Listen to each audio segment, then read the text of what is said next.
12 minutes before 7 o'clock, breaking news from overnight. At least 9 people are dead after a man opened fire during a prayer service inside a historic black church in Charleston, South Carolina.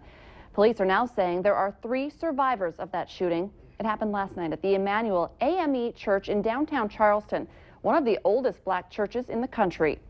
Police have just released surveillance pictures of the suspect. He's a white man believed to be in his early 20s. The Today Show is now reporting he was in the church for at least an hour before he started shooting. Obviously, this breaking story, much more on it throughout the day, and you can stay with Valley News Live throughout the day for the latest coverage, both on TV and online, and much more coming up on the Today Show right after we're done. A very good morning, everyone, and thank you so much for waking up with the Valley today on this Thursday morning. We're just getting started with nonstop news and weather all the way up to the top of the hour to help you plan your Thursday. I'm Kyle Bosch here with Lisa Bedeau. Also breaking for you this morning, police say that one man is in jail after hitting 3 parked vehicles overnight. Police arrested 27-year-old Saithong Sandukai for DWI and leaving the scene of an accident. Police say he hit a minivan, pickup, and a car in the 1300 block of 4th Street South in Moorhead just after midnight. Officers found him a couple blocks away after he tried to flag down an ambulance. A heartbreaking story out of the Twin Cities. A 4-year-old boy is in critical condition after falling headfirst into a fire pit. William Venner was running around his backyard in Hutchinson this week when his dad was getting ready for a cookout, and he tripped and landed in the fire. Now, his 6-year-old brother was able to pull him out of the flames, but William had to be airlifted to a Minneapolis burn unit with burns covering more than half of his body. Fargo City Commissioner Dave Pepcorn is fuming mad over flood home buyout prices in Oxbow, and he thinks taxpayers should be too. KFGO News is reporting that homes being bought out to make way for a new ring dike are going for as much as 200% of appraised value, and those costs are split between Fargo and Cass County through sales taxes. Pepcorn says he'll ask for discussion on the buyout process at Monday night's commission meeting. Now, Diversion Authority Chairman Daryl Vanyo says he understands that some people might be shocked by the costs, but he says the high price tag of the buyouts is driven by a federal rule that requires a replacement home of similar size and location. Just about to hit 6:51. Time for weather and traffic on the ones, and we start with meteorologist Mick Kerr. Some of us are waking up to rain this morning, others dry, but still a chance for others as well. Yeah, with wind and clouds, you got to know something's up, and we'd have some showers entering northern Cass County. They've been tracking east and pushing southward through the night. Looks like they'll kind of hold together but fizzle out, certainly by noon, into the southern end of the valley. Fergus, Abercrombie, Lisbon, Lemoore could see some showers according to the computer model, but they're kind of widespread, very light, certainly an inconvenience for anybody who's maybe just on the threshold of drying out to get a construction job or some kind of field work going down here in the southern end of the valley. You know, the northern end of the valley will see sun rather quickly this morning and will likely touch 70 this afternoon. In the south. In the north, probably not. This north wind's tapping into some cool air up north, and it will keep us at maybe in the 60s up north, about 71 in the south. 83 tomorrow, warm and muggy. The severe weather for Friday is tomorrow night into early Saturday, when we'll see some big boomers come through. The summer solstice is at 11:39 a.m. on Sunday morning. And then early next week looks like we'll kind of quiet things down a little bit, chances some rainfall. It is June, you know, that can happen anywhere, anytime, but not this afternoon. We'll get the showers out of the way this morning. Southeast North Dakota, right about 70 for the top temp. Same for west central Minnesota. Northwestern Minnesota, northeast North Dakota, low to mid, maybe a few upper 60s. The wind will diminish, but it will have already done its task of keeping us a little on the cool side. 64 to 67 out there. And as far as rainfall, yeah, it's moved into just north and west of the Fargo-Moorhead area. And our temperatures, a breezy 55 Detroit Lakes and Fergus Falls, wet pavement in Grand Forks, and 51. Fargo-Moorhead, no rain yet, it's 53. Let's get a traffic update from Al Ahmed. Dry pavement in Fargo, Mick, and we're clipping right along here on Interstate 29. I'm southbound on I-29 right now, having driven up to 12th Avenue North. A ton of traffic on 12th Avenue North. And let me tell you something, out here on the Metro Interstate Loop, traffic is really rolling very, very thick, particularly northbound I-29 and westbound I-94. Very heavy traffic there. Extra care around the tri-level, too.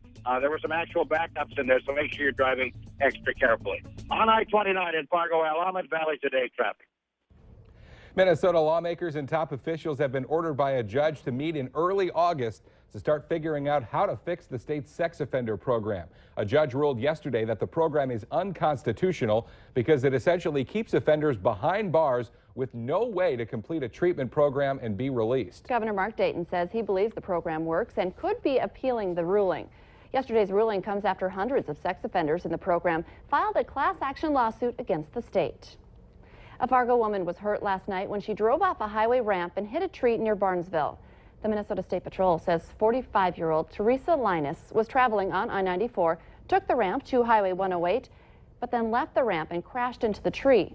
Her injuries are not considered life-threatening. An extensive street construction project planned for downtown Moorhead this summer has been delayed. Only one contractor bid on the nearly $9 million project, and the city says the bid was about $3 million over estimates. The projects are on Main and 7th Avenues and 8th Street. The contract will now be rebid late this summer or early in the fall, with construction now set for next year. We've seen Moorhead having some major growth south and north, but that has some people wanting to know why certain eyesores in downtown are not being fixed up. The city recently made a tax exemption available to certain zones downtown, hoping that more people will invest.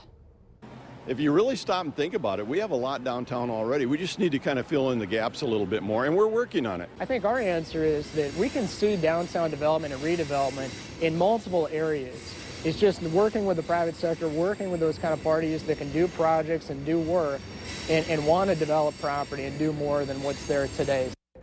The owners of some of those downtown properties say they have intentions to develop, but just need funding and ideas. A close-knit family business is in jeopardy of closing down in Valley City after the city canceled its contract.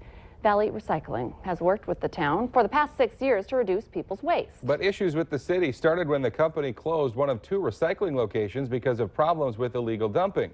The city says it wants at least 2 recycling locations and is now looking at other recycling businesses to take over. Valley City officials say they plan to open up the bid process in a couple of weeks and are hoping to have a new recycling company in place as soon as possible. The YMCA of Cass Clay is partnering with Legacy Elementary in West Fargo to provide a before and after school program for kids K through 5th grade. It'll start next school year. They'll also have summer programming starting in 2016. Registration is now open. You can contact the Y's school-age offices located at 1132 28th Avenue South in Moorhead. Downtown Fargo this afternoon and evening is going to be filled with the smells of burgers, bourbon, and beer. I like all of those things. I'll follow my nose. The festival is being put on by Fargo Monthly and it starts at 5. However, you could say it's almost starting right now. The Valley Today's Christy Larson joins us live from Pounds Restaurant in downtown Fargo, where I'm sure it smells pretty good because you've been cooking up burgers all morning. Good morning, Christy. That's right. Good morning, Kyle and Lisa. And yes, Pounds is just one of the few that are involved in this great community event. We have Andrew Jason here with us. And again, that's what you guys want to do, is bring together a whole bunch of restaurants in a fun event. Yep, not just the restaurants, but also the people of Fargo. You know, bring them into downtown Fargo, show them all that we have going on in the community with, you know, the 6 different restaurants, the street dance with the front fenders from 7:30 to 10 tonight, 2nd Avenue. Make sure you come and get your tickets tonight. It'll be a fun time. Yeah. So, you know, this is really a community event. We want to get the whole city involved. You know, we hope to grow it every year, see the potential, possibly a Fargo food festival. So, yeah. And people, you know, seeing the pictures from last year too, people enjoyed it last year. They're going to have fun this year. And like you said, hopefully make it an annual thing for people to keep coming out for.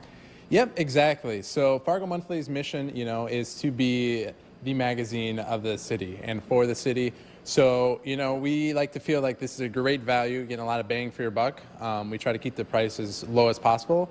And, you know, we just want to make this show off what we have going on in this great city. Yeah, and people can actually pick up those Fargo Monthly magazines in a lot of different places, and as you can see, they always have something different. This month is all about the burgers and the brews, so it really is a great one to pick up before you go out to the event. And Kyle and Lisa, as you can see, we have a few empty plates in front of us. I'm sorry, they were too good of burgers to bring any back, but maybe I'll see if Chef Scott can maybe make you guys bite. Even the one little baby The one little bite. baby The one little baby bite. The This is for you Lisa guys. bite is gone. Oh, we can never do ask love- for I'm going to anything blame again. Andrew. We Andrew do ate your love bite. burgers and beers here on the Valley today. Clearly, Christy. I guess we're going to have a VT lunch without Christy Larson coming up and just tweet her pictures Of the crumbs. of our delicious crumbs that are left over. Christy Larson reporting live in downtown Fargo this morning ahead of that big beer, bourbon, and burger festival. It's going to be a fun night downtown. Let's get our answer now to our question of the morning on Facebook.